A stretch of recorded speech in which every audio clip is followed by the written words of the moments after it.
Think of the cutest political story you've ever heard. Now throw it away, because the real history of the White House raccoon isn't a charming animal fairy tale. It's a bizarre mix of presidential chaos, a countrywide misunderstanding, and the kind of publicity stunt that would break the internet today. Today, we're not just telling a story. We're digging up one of the strangest, most forgotten chapters in American history, a raccoon that went from dinner to first pet.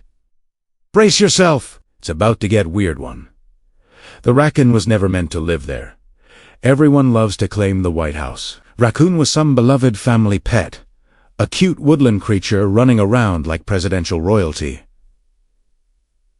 Wrong, it started as a gift for eating, sent to President Calvin Coolidge in 1926. Yes, America's commander-in-chief was literally mailed a raccoon for Thanksgiving dinner. People today freak out when their food delivery is late. Coolidge got a live predator in a box and the country acted like this was normal. 2. The public fell for a massive assumption. Newspapers at the time ran wild with the story, twisting it into a heartwarming narrative. President adopts raccoon. New first pet in the White House. What they didn't mention, Coolidge wasn't trying to be cute. Simply didn't want to eat it. The nation turned his refusal to cook a raccoon into a moral victory, a symbol of compassion. In reality, the man just didn't want his Thanksgiving to fight back. 3. The raccoon became a national celebrity by accident. Once the press ran with the pet angle, the White House had no escape. The raccoon, later named Rebecca, became an instant sensation. She wore little collars. She attended public events. She even walked on a leash around the White House grounds, confusing everyone, including herself. Americans loved it. Politicians pretended to love it. And Coolidge had to pretend he intended this all along. This wasn't a pet. This was a PR hostage. 4. Rebecca was a menace, not a mascot. The wholesome story hides the ugly truth. Rebecca trashed the place. She shredded curtains. She ripped open furniture. She terrorized staff. She escaped multiple times like she was auditioning for a Prison Break movie. The White House didn't have a raccoon problem. The raccoon had a White House problem. 5. The Coolidges tried to replace common sense with a raccoon cage. Most families would have given up, but the Coolidges, famous for collecting exotic animals like they were Pokemon, decided to double down. They built her a custom house on the White House lawn. A literal raccoon villa. This didn't fix anything. It simply made the chaos official. 6. The legacy became more myth than reality. Today, people talk about the White House raccoon like it was a wholesome pet story, a symbol of presidential charm. That's fantasy. The truth is messier. It began as a meal, became a media disaster, turned into accidental celebrity culture, and ended in unmanageable chaos. Rebecca wasn't a mascot of kindness. She was a living example of how quickly a cute headline can bury the real story. 7. The truth behind her departure is ugly. Eventually, the Coolidges left office. Rebecca didn't go with them. Why? Because she had outgrown the cute story and become an uncontrollable problem. The White House quietly transferred her to a zoo. No fanfare, no parade, no farewell.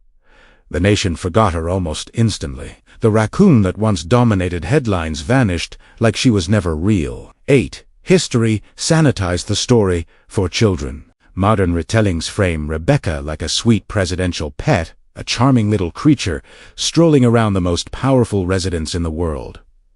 Total fiction. The real story is a lesson in media manipulation, public gullibility, presidential awkwardness, and how randomness becomes legend. Rebecca wasn't a symbol of kindness. She was the accidental result of bad culinary culture, good PR spin, and a nation desperate for a distraction. 9. Why the story still matters. Because it proves something uncomfortable. Most historical facts you hear aren't facts. They're narratives, polished, simplified, made cute for public consumption. Rebecca's story is a perfect example. A potential meal became a media phenomenon.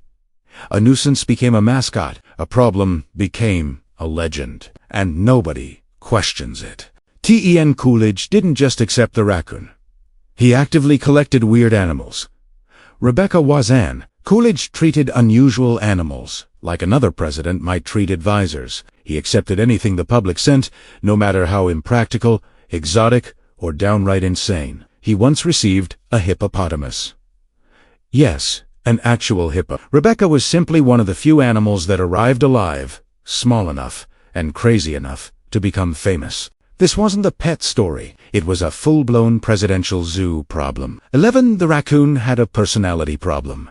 People love to romanticize animals, but raccoons don't care. Rebecca absolutely didn't. She had mood swings. She bit people when bored. She stole jewelry when angry. She climbed curtains when ignored. She chewed electrical wires like she was trying to shut the White House down permanently. This wasn't mischievous charm. This was a biological vandal with diplomatic immunity. 12. Her presence was a security nightmare. Secret Service agents had one job: protect the president, not chase a raccoon across state dinners. Rebecca once crashed an event by slipping into a guest's lap. Another time, she sprinted across the hallway during a diplomatic meeting, leaving dignitaries confused and terrified. The Secret Service didn't hate her because she was wild. They hated her because she created unpredictable chaos in the most controlled building in America. 13. She was a serial escapist. Rebecca escaped her enclosure like it was a game. She broke out of cages.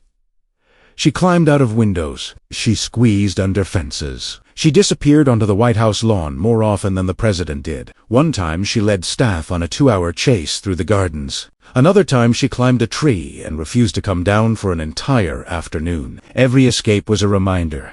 Rebecca wasn't a pet. She was a problem with claws. 14. Air-famous Coyar was not luxury. IT was control. History books show cute pictures of Rebecca with a little embroidered collar. People assume it was adorable. Wrong. It was a tracking device, a tether, a way to stop her from sprinting into a press conference or eating a foreign diplomat. The color wasn't love. It was damage control. 15. The public worshipped her more than the president. Americans wrote letters to Rebecca. Children mailed her treats. Newspapers published updates about her week. Coolidge could give a speech, and nobody cared. But if Rebecca sneezed, front page, she accidentally overshadowed actual political events. A raccoon, not a leader, dominated headlines. If social media existed then, she would have broken the internet every day. 16. She traveled with the Coolidges like a VIP. Rebecca joined the Coolidges on road trips, including the famous 1927 Thanksgiving journey. While normal families carried luggage, the president's team carried a raccoon box. She got more attention than half the cabinet members. Traveling with animals was not weird to Coolidge, but traveling with a raccoon was weird to literally everyone else. 17. Her ending was quiet. Because the White House was embarrassed, the Coolidges adored attention but hated problems. They couldn't spin. Rebecca had become too wild, too unpredictable, too destructive. So when their term ended, Rebecca did not join them. She was transferred to a zoo quietly. No photos, no farewell story, no follow-up. It was political cleanup disguised as rehoming. 18. The reason she vanished from history: pride. The government didn't want future generations to know. A president received a raccoon as food, adopted it by accident, let it become a national distraction, lost control, and then quietly disposed of it. It wasn't a cute story. It was damage control. The myth lasted because the truth was embarrassing. 19. The raccoon represents the White House's greatest weakness: image over reality. Rebecca became famous because she photographed well. That was it. Behind the scenes, she was chaos. But the public never saw the shredded furniture, the bitten staff, or the ruined dinners. The story became symbolic of something bigger. The White House doesn't always show the truth. It shows the version that sells. Rebecca wasn't a pet. She was a narrative. 20. Her legacy is proof that history gets sanitized. Today the story is retold like a bedtime tale. A cute fluffy raccoon living in the White House. But history isn't cute. It's messy, inconvenient, and embarrassing. Rebecca didn't belong there. She didn't behave. She wasn't wanted. Long-term, and she definitely wasn't a symbol of kindness. She was a reminder that even world leaders can lose control of their own house. 21. The Raccoon made White House staff quit. Rebecca wasn't cute trouble.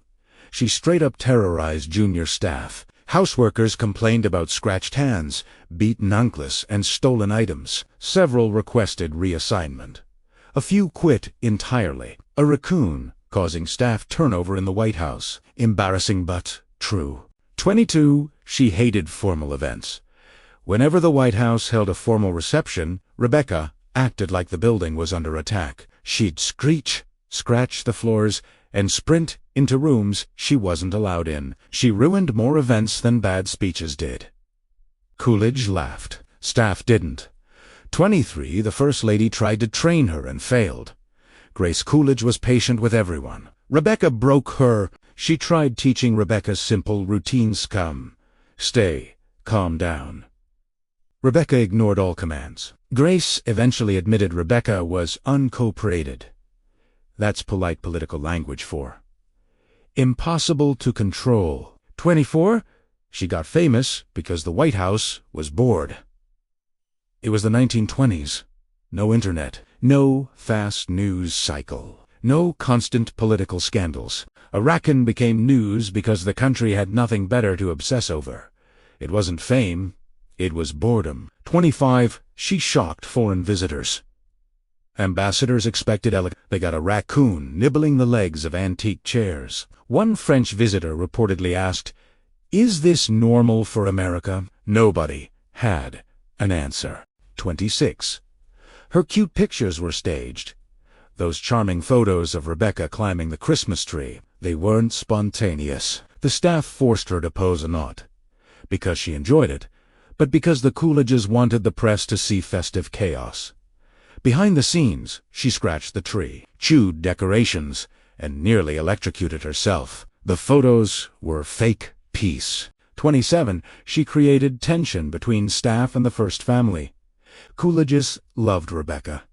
Staff hated her. Anytime she damaged something, the staff cleaned. Anytime she misbehaved, the staff took the blame. It created silent resentment. Nobody talked about publicly, but everyone felt it. 28. Her diet was a constant problem.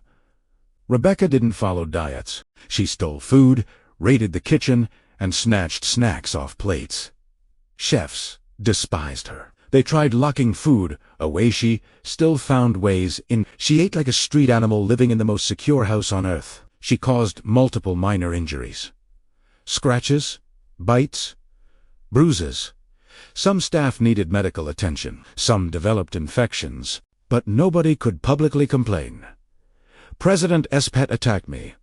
Wasn't he something anyone wanted in newspapers? So they stayed quiet and tolerated the chaos. 30. The propaganda department used her. Coolidge's PR team realized something. Rebecca distracted the public from political problems. Every time things got tense, newspapers suddenly printed a cute story about the White House raccoon. It wasn't coincidence. It was strategy. A wild animal became a political shield. 31. Her escapes caused security protocol changes.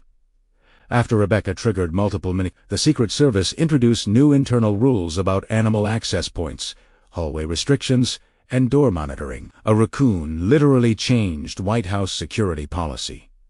That's how disruptive she was. 32. She was too smart for her own good. Most animals obey boundaries. Rebecca broke them. She learned how to open laches. She figured out how to push open small windows. She learned which doors clicked when opened by staff. She wasn't behaving badly by accident. She knew exactly how to cause problems. 33. She proved the White House couldn't handle real wildlife. The White House loves symbolic animals, bald eagles, dogs, horses, but when faced with an actual wild creature, they failed. Rebecca exposed the gap between image and reality. The White House is built for politics, not nature, and nature doesn't care about politics. Now you know the truth. A raccoon almost became Thanksgiving dinner and accidentally became a cultural icon. But here's your challenge. Which version do you believe? The cute myth everyone repeats, or the chaotic reality nobody talks about? Tell me in the comments, which part shocked you the most? And if you want more stories that expose the truth behind the legends, you know exactly what to do. Hit like and subscribe.